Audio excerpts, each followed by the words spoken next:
मेहर बदमनी जे ॿाहिरि रुकजी न सघी। शहर में रोज़ानो चोरियूं ऐं धाड़ा मामूल बणिजी विया आहिनि। शहरी ख़ौफ़ ऐं बेचैनी में मुब्तला आहिनि। गुज़िर राति भट्टी रोड बी सेक्शन जे हद अंदरि इमदाद सोलंकी जे घर ते 10 खां वधीक हथियारबंदनि मुंहुं ॿधल धाड़ियल हमिलो करे घर भातियुनि खे जगमाल बणाए लखनि रुपयनि जी फुलट कई। धाड़ियल काफ़ी देर ताईं लुटमार कंदा रहिया। इन हवाले सां वधीक तफ़सील ॿुधाइण लाइ असां सां टेलीफोन लाइन ते मौजूदु आहे अब्दुल रऊफ़ उर्फ़ फारूक अहमद। जी अब्दुल रऊफ़, वधीक तफ़सील खां आगाह कजो, छा तफ़सीलात आहिनि? जी बिल्कुल।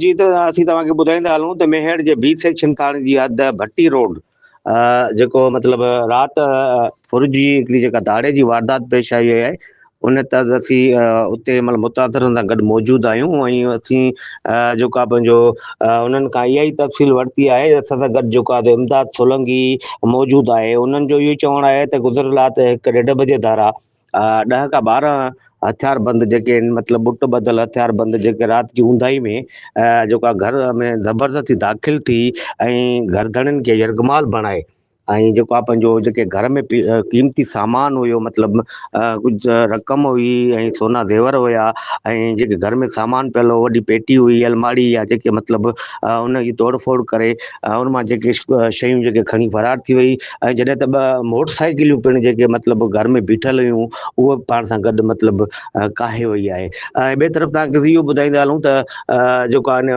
वारदात खां पोइ शहर तोड़े आसपास जे इलाइक़नि में हिकिड़ो ख़ौफ़ वारी सूरत हाल जेका आहे मतिलबु छायल आहे।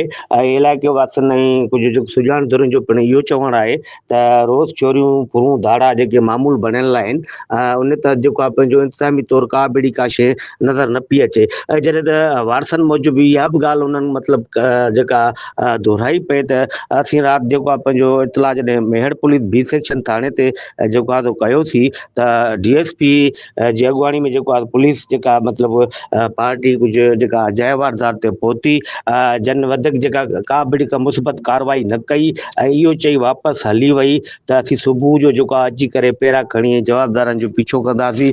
तंहिं ते जेको आहे मुतासिरनि इहो हिकिड़ो मतिलबु जेको आला अख़्तियारनि खां जेको आहे पंहिंजो मतिलबु इहो ई मुतालबो कयो आहे त असां सां पुलिस को बि सहकार न पई करे ऐं आख़िर असां ग़रीब मिसकीन सां पहुरत आहियूं।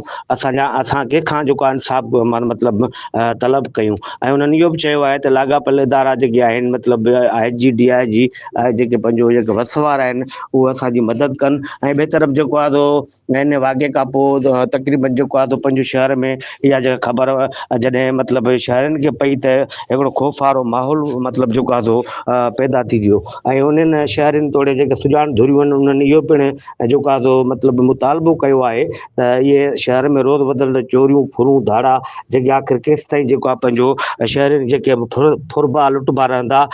जॾहिं त ॿिए तरफ़ जेको आहे तव्हांखे इहो ॿुधाईंदा हलूं त ताज़ो जेको हिकिड़ो पुलिस जो जेको आहे फौरन सां मुक़ाबिलो थियो, जंहिंमें 3 पुलिस एहलकार पिणु शहीद थिया हुया। उन बावजूदि जेको आहे पंहिंजो SSP दादू जेको ज़िले में तागे मेहर जे कुझु इलाइक़नि में कुझु कार्रवाइयूं कयूं हुयूं जेके ॾोहारियुनि ख़िलाफ़, उन त जेको आहे काफ़ी गिरफ़्तारियूं बि थियूं हुयूं। उन खां बाद में पोइ बि माना इन शयुनि ते को ख़ासि कंट्रोल न पियो नज़र अचे। उन ते अवाम पारां पुलिस ते हिकिड़ो मतिलबु जेको आहे सवाल निशान जेको आहे पंहिंजो मतिलबु उथारियो आहे त आख़िर पुलिस छा पई करे। ऐं इहो बि पिणु जेको आहे अवाम जो इहो बि माना हिकिड़ो चवणु हुयो त इहे जेके ॾोहारी आहिनि, इहे कंहिंजी सरपरस्ती में ॾोह कनि पिया, आख़िर हिन जे पुठियां कंहिंजो हथु आहे ऐं जेको आहे पंहिंजो उन्हनि ख़िलाफ़ु आख़िर कार्रवाई छो न पई थिए।